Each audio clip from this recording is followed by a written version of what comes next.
Assalamualaikum, salam sejahtera.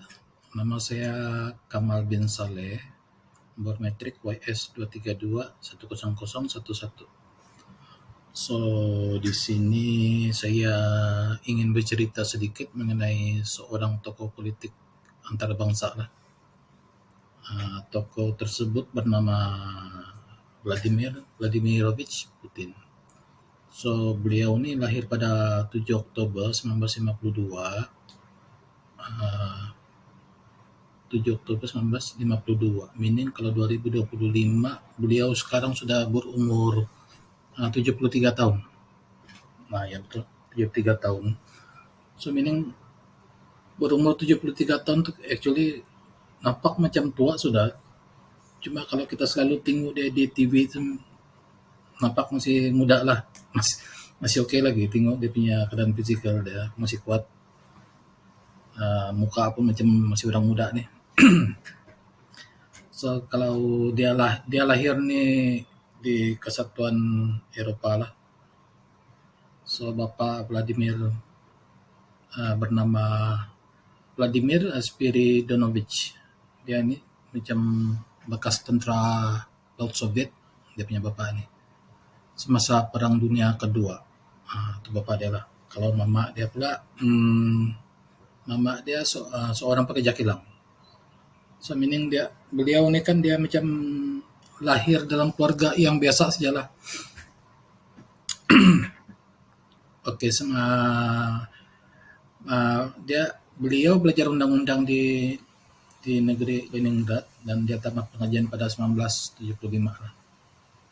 Lepas tu beliau berminat dalam bidang risikan, termasuk juga bidang politik. Selepas dia yang tamat pengajian tu dia masuk KGB lah tu. Pada tahun 1991, so beliau tinggalkan KGB. Dia kemudian masuk politik. Dan bila 1996 tu semasa dia masuk politik tu di Moskow, beliau dilantik sebagai Ketua Perkhidmatan Keselamatan Persekutuan, jadi KGB itulah. So, pada 1999 beliau menjadi pemangku presiden. Time itu presiden dia itu si Boris Yeltsin. So, dia jadi pemangku, tapi bila si Presiden Boris Yeltsin pencen, dia tuh menolak lepas jawatan, so otomatis si Vladimir Putin ini naik sebagai presiden. So, itu mengenai latar belakang, serba sedikit lah mengenai latar belakang Presiden Vladimir Putin. So, apa yang saya ingin ceritakan di sini, pasal apa saya pilih dia sebagai tokoh politik yang untuk tugasannya lah. Beliau ini seorang yang macam mana mau cakap apa, dia berani sebenarnya. Dia berani melawan siapapun. Maksud dia berani menentang kepada sesuatu negara yang coba menindas dia lah. Setakat menindas Rusia, tetapi juga kepada siapa yang coba tindas negara lain. So, nampak di situ dia punya sikap, dia sangat backup lah, sangat orang bilang memperjuangkan isu-isu semasa ataupun memperjuangkan ini hak-hak kemanusiaan.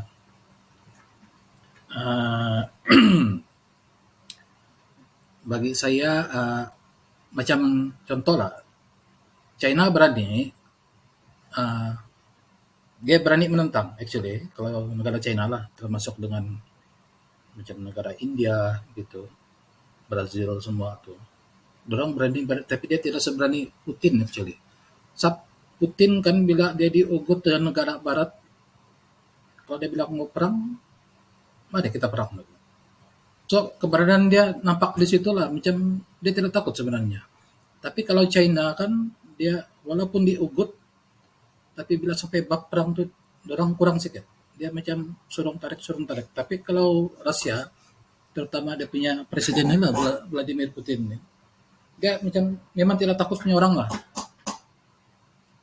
Maksud saya keberanian itu kan terletak pada landasan yang betul lah. Maksud saya dia suka tolong bantu kepada siapa yang memerlukan. Contohnya macam di Syria tuh, dia memang backup yang aku tengok sepanjang dia punya career ini. Termasuk dengan Palestina tuh. Dan saya rasa kalau kita boleh percaya lah sumber-sumber berita tuh kan, actually itu senjata, orang support itu senjata pergi Palestina Mbak, untuk melawan balik ini opresa lah. Even di negara dia pun majority penduduk Islam di negara dia tidak majority sebenarnya, kecil sedikit saja, tapi kita nampak di situ kan dia dia sangat prihatin kepada rakyat yang beragama Islam, di mana rakyat yang beragama Islam itu tidak pernah ditindas oleh negara rasial lah. Especially presiden ini dia sangat prihatin kepada dia punya penduduk yang beragama Islam. So dia sangat, orang bilang, bagi bantuan ataupun prihatin lah. Even kalau macam bab-bab agama ataupun dia tidak suka itu untuk menindas kepada penduduk rakyat yang beragama Islam. Nah, banyak contoh yang kita tengok kan, macam even di pejabat dia tuh dia ada letak sana Al-Quran sebagai bahan rujukan dia. Coba bayangkanlah, imagine Al-Quran itu adalah satu kitab kitab suci umat Islam, tapi dia boleh pegang, dia boleh baca, dia jadikan sebagai panduan. Meaning dia sangat hormat lah, berbanding dengan negara lain tuh kan ada yang sampai presiden dia tuh macam kalahkan dia punya orang bawahan nih. Tidak tahu lah, mungkin menteri-menteri dia apakah mungkin rakyat dia macam tidak kisah kalau ada certain orang tuh kan dia bakar Al-Quran tuh kan. Kalau boleh dia coba mengasutkan lah tuh sifat keagamaan macam resis apa semua. Tapi kalau Putin tidak, dia sangat jaga dia punya rakyat walaupun ada certain yang berlainan agama. Dan ingin saya sampaikan di sini mungkin kerajaan Rusia dia Kristen, dia ortodok, meaning masih berpegang kepada ajaran lama itulah. So itu mungkin yang membezakan dengan Putin dengan negara Eropa yang lain itu. So dia, orang bilang, sikap dia terpuji lah. So apalagi ya, pasal apa saya respect Putin, sebab macam berbalik kepada tadi, wujudnya kesatuan BRICS itu kan, so itu adalah dia punya idea sebenarnya. Dia coba menggabungkan macam Brazil, BRICS, BRICS, Rusia, India, China, dan South Africa. Dia coba gabungkan 5 negara ini untuk melawan oppressor, terutamanya negara Amerika Syarikat lah. So seperti yang kita maklum, memang Amerika Syarikat ini sebagai polis dunia. Tidak mau cakap panjang lah, tapi memang kita tahu lah kan dia bagaimana Amerika Syarikat melayani negara-negara di bawah, di sekitar dia lah. Tapi Rusia tidak, dia memang tidak suka dengan cara sebegitu, so dia gabung tadi ini yang 5 negara ini untuk menjadi kesatuan. Dan buktinya sekarang macam ramai sudah negara yang coba join dorang lah. Saat dia punya idea dan cara pemerintahan penyelesaian negara BRICS ini kan terhadap macam keuangan, ekonomi, itu semua. So di situ macam banyaklah negara yang coba join orang, termasuk Malaysia dan Indonesia. So di sana kita boleh nampak lah cara pemikiran beliau tu kan. Maksud saya bukan setakat Putin lah yang presiden negara-negara itu, tapi yang maksud saya di sini yang lebih yang lebih macam mana? Yang lebih nampak lah macam Lebih nampak lah. Actually memang Putin lah, di mana dia coba guide negara-negara ini untuk tinggalkan kebergantungan kepada US dollar serta cara pemerintahan orang dolar. So, mana negara pun kita sebenarnya bergantung kepada mata uang dolar. Kalau dolar itu pun merosot, jadi kita punya ekonomi pun merosot juga, ada efek dia lah.